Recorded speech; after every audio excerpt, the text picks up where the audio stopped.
UK TV. From France over to Britain, where pay-per-view on cable television is very much in its infancy. A number of cable carriers have signed non-exclusive deals with the Hollywood studios, but so far satellite is firmly in the lead. Our media editor Kate Bulkley examines whether pay-per-view will ever become a reality. Take One is the dynamic new pay-per-view cable TV movie service. UK cable operators like CNNel already provide some pay-per-view services to their subscribers. But so far, the only pay-per-view programming that Take One has shown has been boxing and the recent Montserrat charity concert, all of which have been paid for and promoted by Sky B. That is to say that CNNel is a simple retailer for Sky, meaning that its financial margin on the service is thinner than if it was getting movies direct from the studios.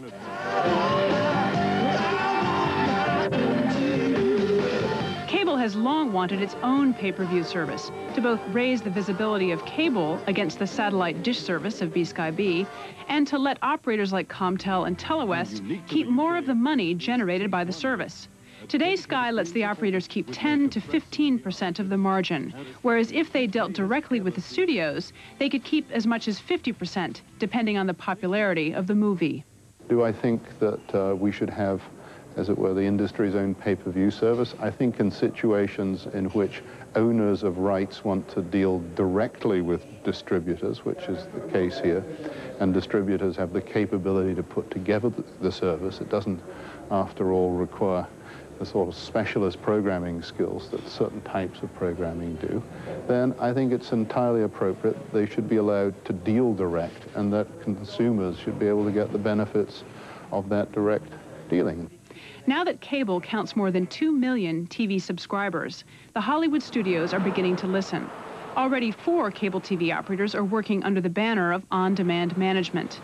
They are CableTel, Telewest, Diamond Cable, and General Cable. Together they count a total of about 1 million subscribers. These 4 have signed a non-exclusive agreement for films from Warner Brothers. Negotiations are also underway with Columbia TriStar, which recently released this film, My Best Friend's Wedding. Other studios could follow suit, although it's likely that Fox, because its parent company is News Corporation, and News is also a part owner of Sky, will keep its movies exclusive to Sky.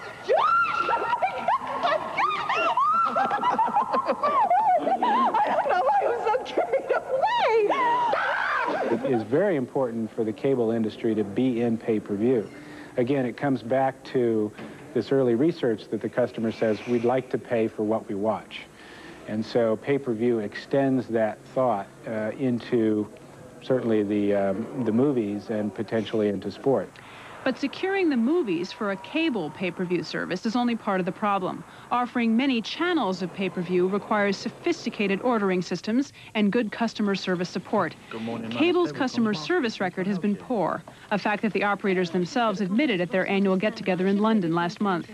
Channel owner Flextech believes that customer service is the key issue for cable. Programming available on cable takes 40% of the audience, the other 60% going to the broadcasters. The problem is most of the cable industry isn't capable of answering their customers' phones. And the issue, what happens is that the latent cable subscriber tries to telephone the cable operator, gets no answer, eventually gets a reply. They then ask for cable to be installed. They then come round on the wrong day, strip mine her garden, and then finally, if she's lucky, install the cable in the wrong room, and then they blame the programming. Another hurdle to cable offering a competitive pay-per-view package with between 60 to 80 channels of near video on demand is the need to digitize their networks and add digital set-top boxes to make room for more channels. But upgrade schedules have slipped at many cable operators. They've got good digital